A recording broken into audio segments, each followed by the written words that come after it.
A man was caught smuggling scissors in a particular location of his body at a jail in Indiana. No way. Yeah. Those on screen, that is the pair of scissors in question. Wow, that's 8.5 inches. 8.5 inches of pure scissor action.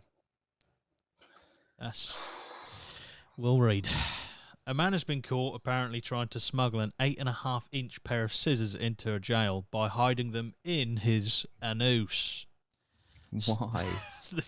Staff made the discovery as they processed him for a stay at LaPorte County Jail in the U.S. state of Indiana.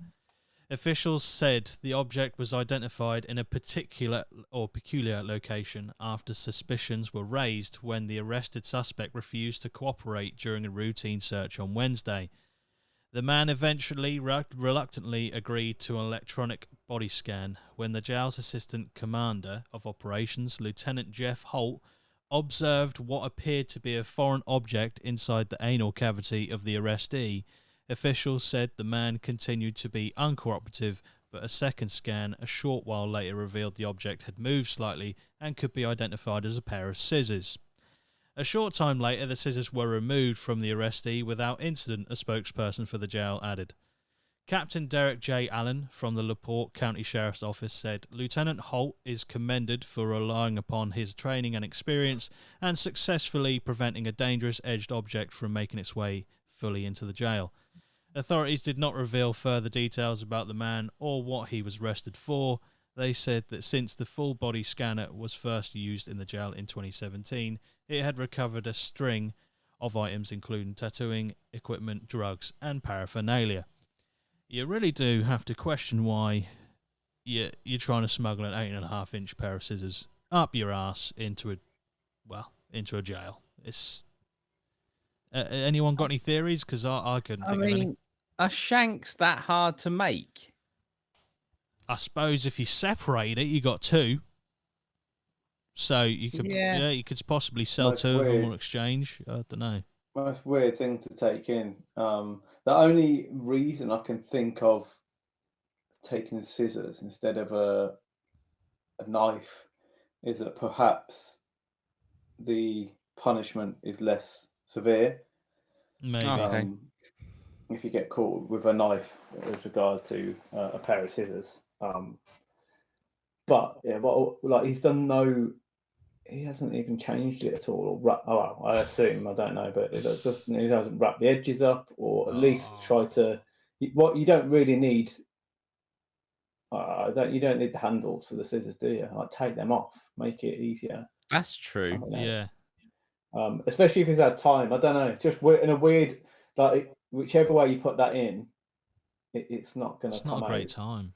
It's not easy. The shape of it is the worst thing I can imagine to. I mean, I'd imagine he'd try and stretch to get the handles in first, rather than putting the blades up first. Do you know what I mean? Yeah. Because the blades going up first, you sit down at all. That's not. I suppose.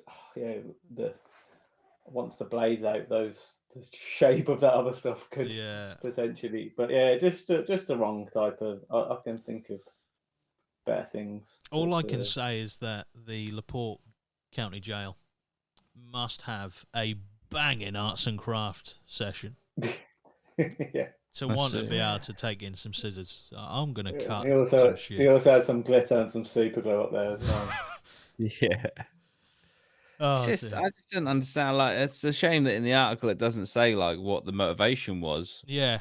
Obviously, probably self-defense, but like I say, like I'm pretty sure shivs are relatively easy to make in prison. So why go through this? Yeah. And also, was he being moved to this jail, or was he just been arrested? I think he's just been arrested. Yeah, I think he's just been arrested. Again, the only thing I can think of then is maybe it was a quick time thing where he just grabbed whatever was nearest to him. He'd been there before. He was like, "Oh, well, I'll take something in." He just grabbed them and thought, "Oh, if I go in with them, maybe thought his life is in danger." God knows, but like, the risk to reward doesn't add up for me with that. I love the way they've got their little badge on there as well. Yeah, Sheriff of Indiana. I like the ruler they use. Yes, DARE, to resist drugs and violence, drug abuse resistance education. I mean, that Yeah. when you Brandon is everywhere. when you get that order through for, I'm assuming, multiple rulers wherever you are, you'd really go, are they really putting that on a ruler? Okay, well, they're paying for it. It's going on a ruler. I imagine they must have been wrapped or something, because Yeah. they're just not super clean unless they've cleaned them up after. Yeah. But also, I guess if you put it in the bag, there's less risk of cutting. I don't know. Yeah. You wouldn't want that anywhere around that space. It's just a weird shape at the Yeah. end. The handles are just a weird shape. And like you say, you don't need the fucking handles unless you're literally going to use them as scissors. Yeah. Exactly. Yeah. You don't even need both blades. You just need one. Yeah. And like I say, there's multiple things you can make. You know, toothbrushes have been made into shivs if you really need to do that. I think Fiskars are a good make of scissors. I'll give them that. Oh, Nice. he's gone for a Titanium. premium. They're quite robust. Got a nice little screwdriver set. Nice. Well, he's got a premium set then. Yeah, he's gone premium. Yeah, he's gone premium. That's what you want. And now to see. they're somewhere in a police evidence lockup. Yeah. Forever.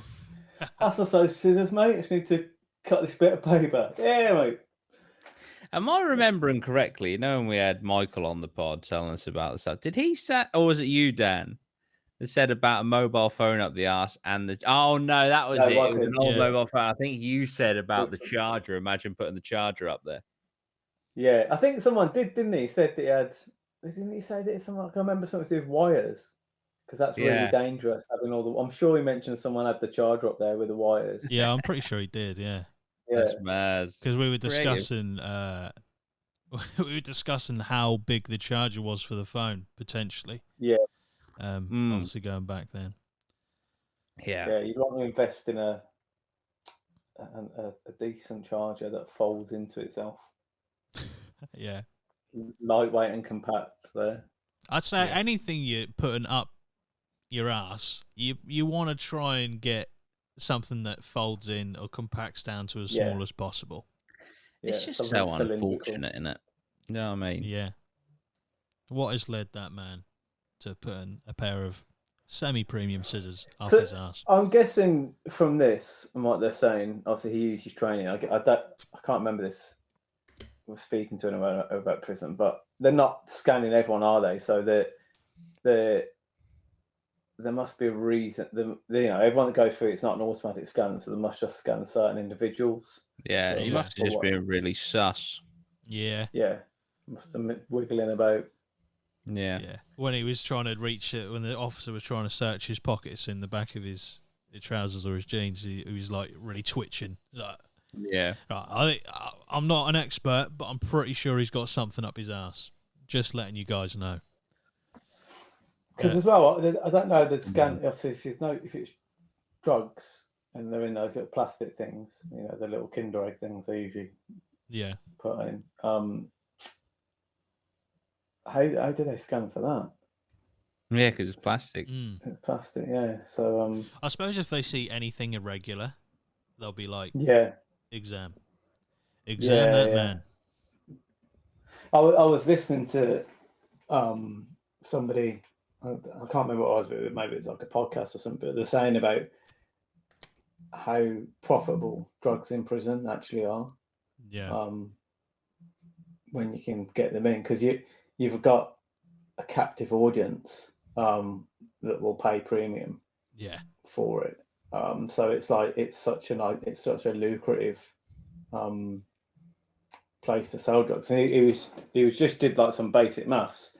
And then he was like, and worked it out, and it was like in like a quite big prison, and it was like millions a month. Jesus. Really? What? So they pay outside of the prison? Yeah, just the amount of like they get like their family or whatever to pay an account or. Yeah, I don't know how it works, or whether I don't know how it works with payment, but I guess there's methods and ways. But if you think about so there's like some prisons in the UK and stuff, and it's like most of the prisons are on America. What's that drug that did a massive. It's like makes everyone like a Spice? zombie. Spice, yeah. So like loads of people on that Spice. I don't know if it's small operations that do it, or whether it goes to a larger one. So I don't know if that's like one big group or gang getting the money, or whether it just be sectioned up into just little groups. But a lot of money, in prison can be made it's from like a that. whole different economy. Yeah. But again, captive audience of like people just waiting and will pay over for it. Yeah, it's crazy to think like, even stuff like from a shop that we take for granted, like maybe like a chocolate bar or something. I don't know if I'd imagine there's probably a fairly decent markup in prison for the same thing. Yeah. And they obviously, Yeah. Everything's gonna be premium, isn't it? it's like, what would cost you like here maybe £1 in a petrol station costs them in jail like £2-3 a time. You're like, fuck. Yeah. So you can see easily how inflated a price could be for drugs. Who knows? Maybe the scissors were the thing that he was trying to smuggle in, and he got caught on purpose, and he's trying to get him through to someone on the inside. Cut up some packets. Yeah. Connor Mitchell says maybe he was a tailor by trade, was going to make some sick garms. This is true. Maybe. It's a possibility. Get those jumpsuits off.